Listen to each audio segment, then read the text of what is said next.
was your first impression? No, what was it? First thing I saw was booty. Hey guys, it's Angela Love. Welcome back to my channel. I am here with my husband, and today we are actually going to do a couples Q&A and get down in it.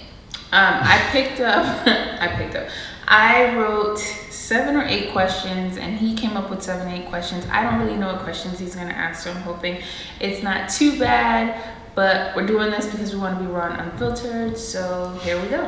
Hopefully she can handle my answers. All right, I'm gonna start. All right. How did we meet and what was your first impression? All right, well, we met on blackbluemeat.com. Yes, this is an internet relationship. We did meet online. $14.99, we had the paid subscription. I saw her profile. Obviously, I thought she was beautiful.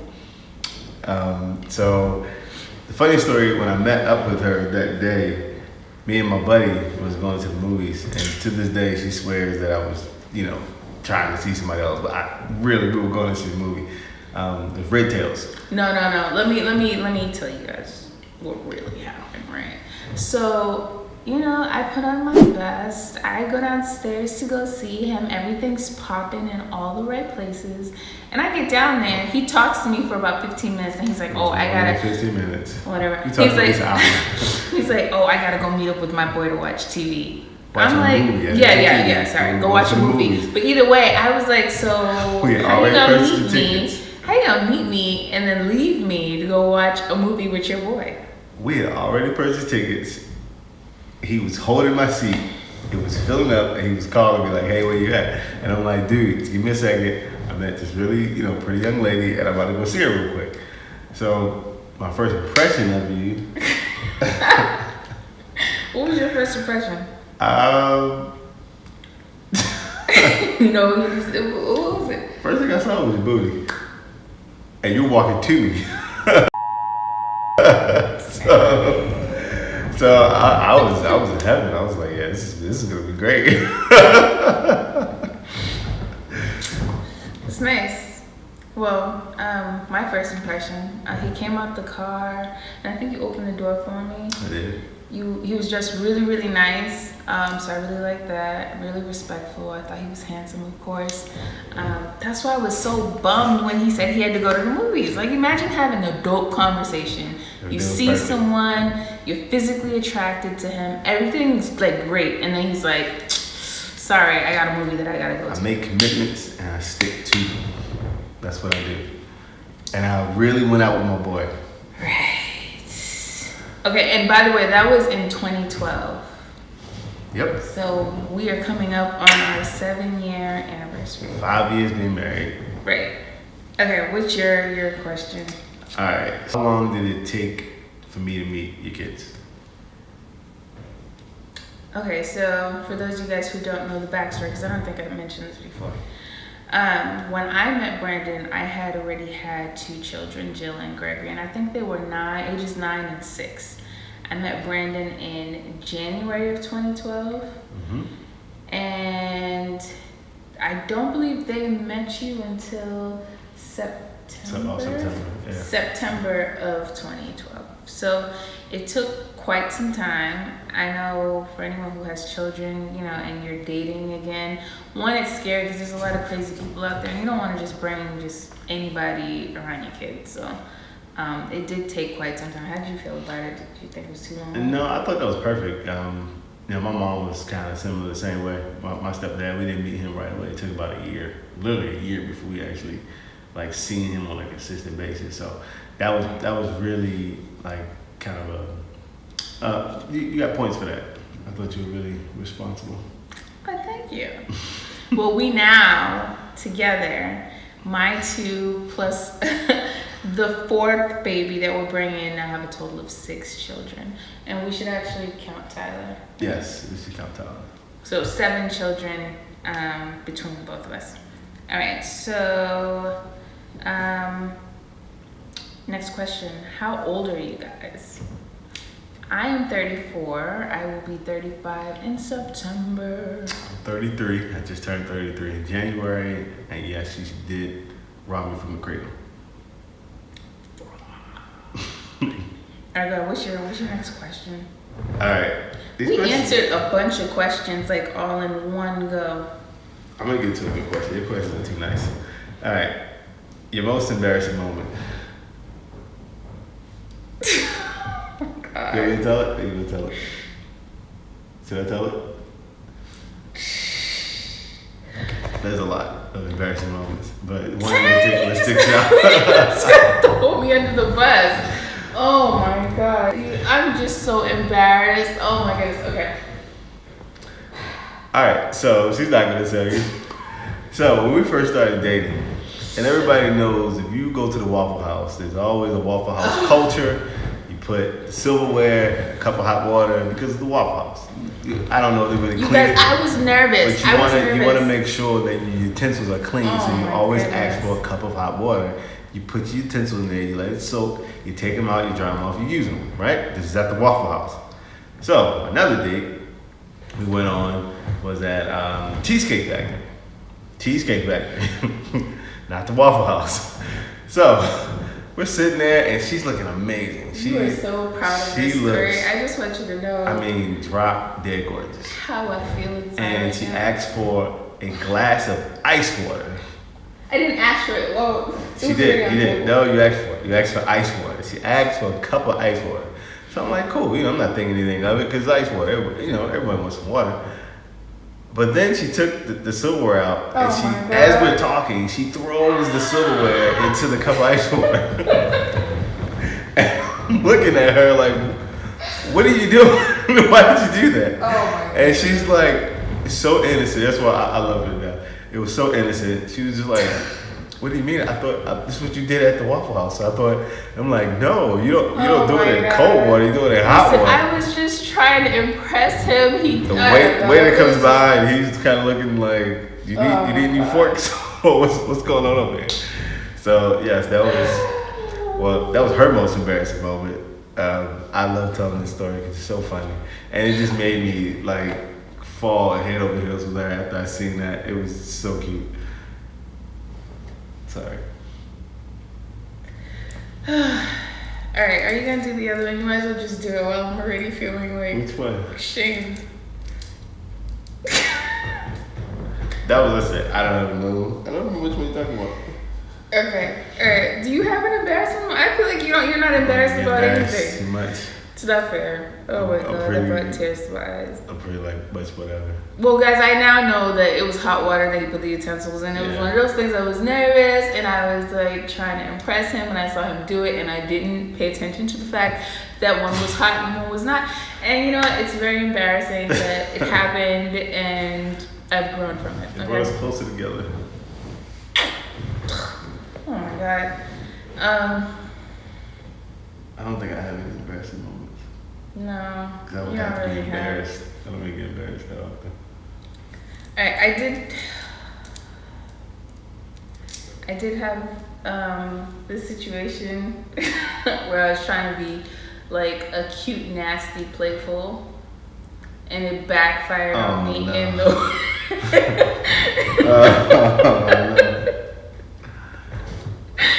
You don't have to tell that video.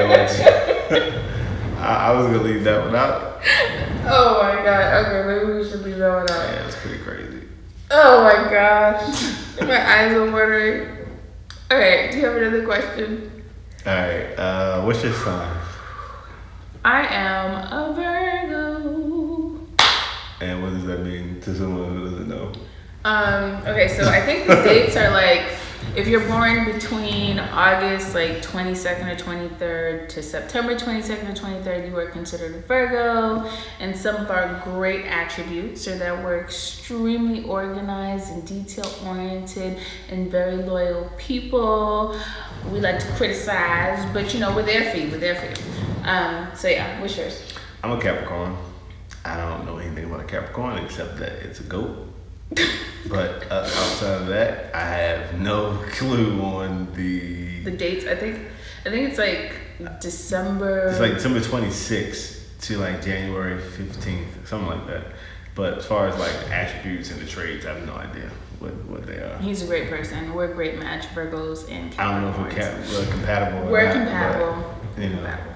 You should know at least, like, in real life, we're compatible. In real life, but I don't know about astrology life, are we? Yeah, we are. Okay. Alright. Good turn. Let's see. Alright. Let's talk about where you were born and nationality. I was born in Baltimore, Maryland, in the hood. Don't like the neighborhood then, don't like it now. I'm black. African American, if you want to be politically correct. I don't have anything cool about me. I'm just a that is cool. Regular black old, is cool. A regular old American black. Oh my God. So I was born in Boston, Massachusetts, specifically Roxbury, which is also the hood. My family is from Jamaica.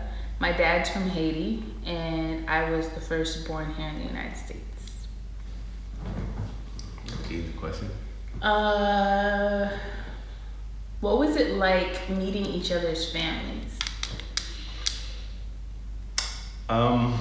It was interesting meeting her family. One, because I'm not Jamaican, so I had this idea that they wanted her to, be with the Jamaican, and clearly that's not me. But the interesting part was the language. I don't speak patois, and before her, I probably barely heard it, maybe just in songs. So I had no idea what anybody was talking about for the longest time. Especially Warren. And I would just smile and just kind of nod and try to pick up little clues, or just to I'm pretty good at picking up what people are trying to say. So that got me through for a long time. But her grandmother talks really low. So if you're loud, like her mom is pretty loud when she talks, so I can kind of hear her. But her grandmother talks really low.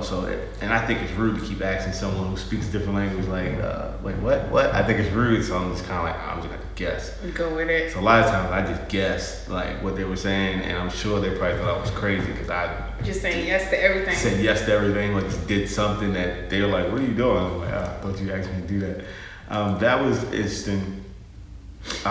Just the culture in general, just the they grew everything. Her grandma like grows stuff. I just wasn't used to like people doing that. I think your mom had like a coconut tree in her, or a pineapple tree in her backyard or something like that. Lots of machetes. That's funny. All right, wait. To be clear, the machetes is for the coconuts. You need machete. You can't use like a regular kitchen knife for those types of things. So yes. What's the game called? Ludi. Yeah. I had no idea how to play this game or what it was, but it's pretty fun. Other than that, once I got used to how they spoke, and I started to understand it, then everything else came easy. It was pretty much that was the biggest barrier, is just trying to understand what they were saying, because I just never heard that dialect before.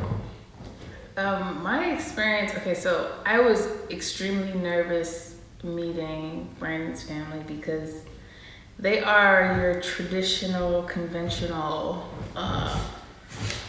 church people, church Christians. Folk. And so I was raised, so my family, they're part of the Nation of Islam. So I was raised very pro-black, learning about the Black Panther Party and like this whole thing. But I wasn't specifically, taught to have a preference over one religion or the other, right? You believe in whatever you believe in, but I was raised Muslim. So I am not a registered Muslim, but I follow the teachings of Minister Farrakhan. His family, on the other end, they believed, or at least this is what I thought going in, that if you're not Christian, like, you ain't right. So it was nerve-wracking. It was nerve-wracking going to meet them. I think when I met your dad, the first thing he asked me was like, "Do you believe in Jesus?" And I was like, mind you, I used to be a minister. So my family, I was kind of like this great preacher hope that I think they thought they were going to get. And then I totally went left and went straight, just, non-believer on them. So they thought that if they could somehow convince my wife, that she would then in turn convince me and put me back on this path of righteousness again. and it didn't work. Right. It was this crazy. I don't know. Me and Brandon's dad have a very cool relationship where we're able to, talk through our thoughts on religion and still be fine afterwards. But initially, I was nervous as hell. I was like, oh my God, what am I gonna do? Are they not gonna like me if I don't give them the right answer? I don't know as much about the Bible as they do, and I was just nervous. Brandon's mom, she actually did not mention anything about religion. She was very open. She actually brought me into the other room and we just talked about past relationships and our experiences. So that made me feel way more comfortable. I was pretty excited after that. Meeting mom and dad is the hurdle. Brandon only has one sibling. Yeah, my brother, he's likes everybody. My mom, she typically doesn't. I don't think my mom has ever liked anybody I've ever dated, like really liked them. So you're literally the first person, like, especially inviting her room. I don't think anybody I've ever dated been in her room before. But yeah, so that was big. When she first back there, I was like, what's happening? What did you think was happening? I don't know. I wanted to just kind of be in the room so I could monitor the conversation a little bit and kind of keep it on track. So when she took me in the back, I was just like, oh man. At the time, my stepdad was alive. He was just like, it's cool. And I was like, all right, hope she don't tell nothing crazy about me. Oh my God. All right, you have another question? Yes. So my questions are juicy. I got another juicy one. Oh my goodness. Most annoying trait. Well, off the top of my head, your memory. Like, your inability to remember anything is like, it just drives me crazy. It drives me crazy because to me, I'm like, if something's important to you, you make a point to remember it. Whether you gotta put a reminder, write down, whatever you gotta do. Brandon he just don't remember. I've been like this my entire life. This is not just a Angela thing. I think it's selective. So I think that if you've had something that you've been dealing with over 10 years, then that person that has a problem with it can't really have a problem with it. No, you should get that checked out. This isn't. You're not 60. faking. I'm not faking it. I really do forget. So I think you should give me some slack with that. She is really mad about that too. He remembers some things that he wants to remember. I'm just saying. Well, can I take mine? Yeah, go ahead. All right. She's unbothered. She gets mad a lot. a lot. Oh, everything. It don't have to be big things. Just small things.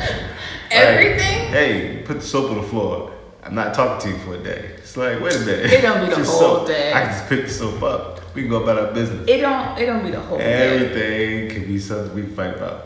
It could be something major, like, oh, you forgot this important day, and it really meant a lot to me, to something as small as, oh, you ate too much of this, and I didn't get any, and she will get mad at the same Oh my gosh, okay, wait a minute. I know you ain't talking about my Franks and beans. I'm just saying, I've never seen someone get, there's no guidelines.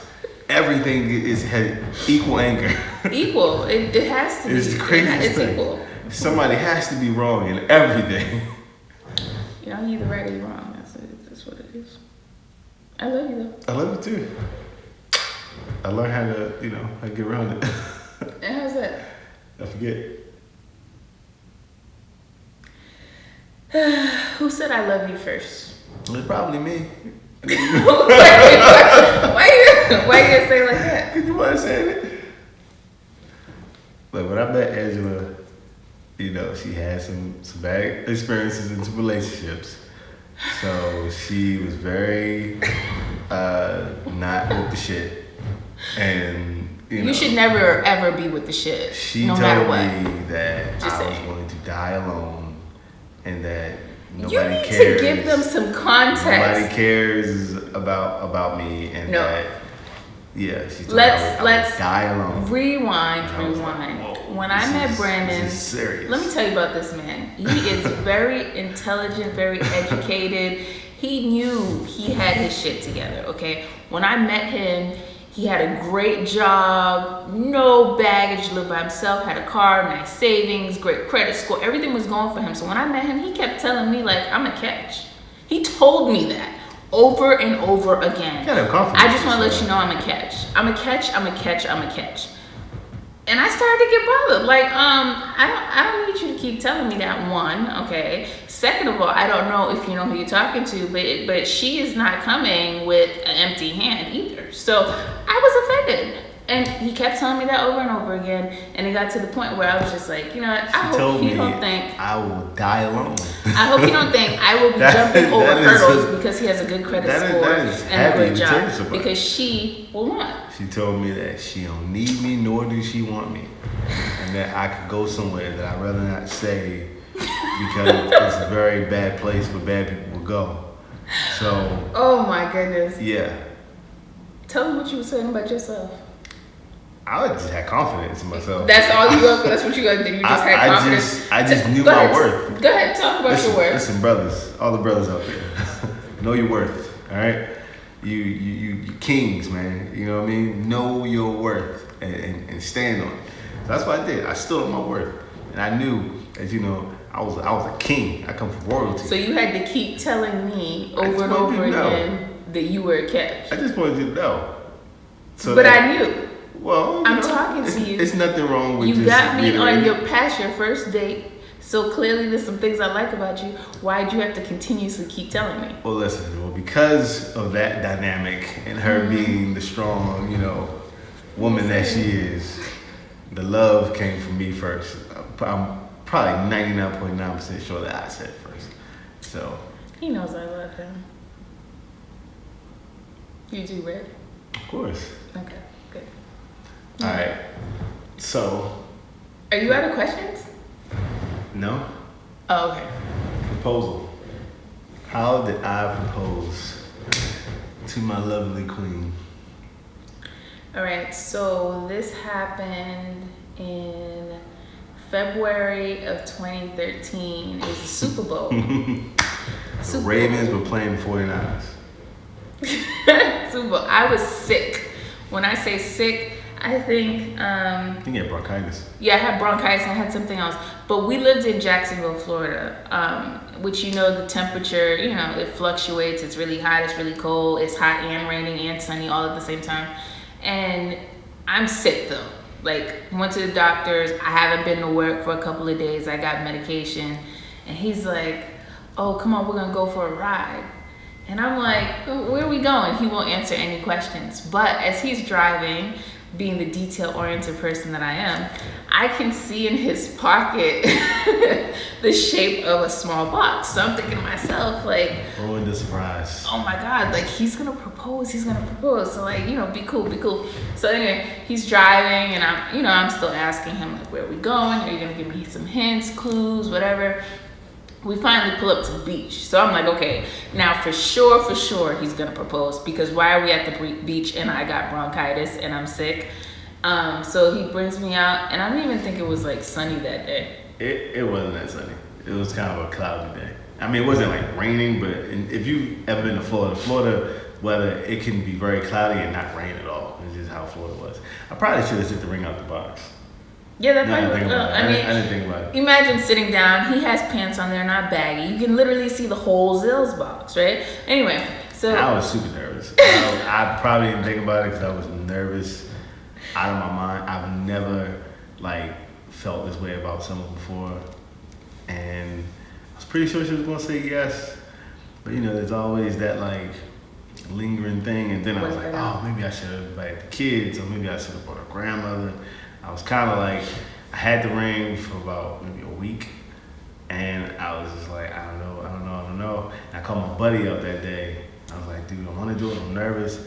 And my buddy Jay was like, it's now or never, man. Just do it. Just get it done. Pull the trigger. So I was just like, all right, let's go to the beach. I didn't know where else to go. Let's go out to the beach. I didn't have anything planned or prepared to say. I was just like, I'm just going to wing it. I'm pretty good at talking, so I'm just going to wing this. So luckily, when we were on the beach, it was this this big rock, huge boulder. I don't know how they got on the beach, but this huge boulder that had kind of a seat. It was weird, kind of a seat in there. Right. And I I walked over to it, sat down on it. I started telling her how much I love her and how much she means to me. And I want to have all of my babies. And I put her on this rock because I told her that she's the rock of my life. And then I went and fumbled in my pocket and pulled this big ass box out, opened it up, and she said, "Oh my God." Oh my goodness, it was sweet, but I definitely knew that it was coming. It was absolutely sweet though, and so I was excited because I'm like, oh my gosh, I'm engaged, everything's great. Like I'm about to go home and go tell the kids, and my grandmother was watching the kids at the time, so we're about to go break the news to everybody. And didn't you have a friend in town? Yeah, me being the typical like naive, knowing person, a buddy of mine just came in town. And then the Super Bowl was on, and my team was playing it. So my buddy called me up, was like, "Hey man, what's up?" I was like, "Dude, that's supposed to be my girlfriend." He was like, "Oh snap, you gonna meet me at the bar?" And I was like, "Yeah, let's go." I'm pumped. I just proposed to my girlfriend. She said yes. One of my good friends just came into town, and my team is playing the Super Bowl. They couldn't get any better. But I didn't think that maybe I should probably spend the rest of the day with my new fiance. I go back, I'm like, hey, I'm engaged, like so excited. And once the hype calmed down from telling the kids and my grandmother, I was sitting there like, dang, so he just gonna go watch football. I'm just gonna be sitting here by myself looking at this ring. But I mean, I was happy that I got it, and I was happy that he proposed. She took lots of pictures and put it on Facebook. I did, to let everyone know that he's mine. But yeah, that was the proposal. Yeah, I questions. I'm gonna have a question. I think they have a good idea who we are. All right, well, this is our first Q&A, and the channel is relatively new, so we don't have a ton of subscribers. I think I only got 5 subscribers. But as that changes, more than 4. if anyone has any questions or anything you'd like to know or things that we didn't even cover, please leave it in the comment section, and we'll be sure to respond to that. All right, bye. Make sure to subscribe.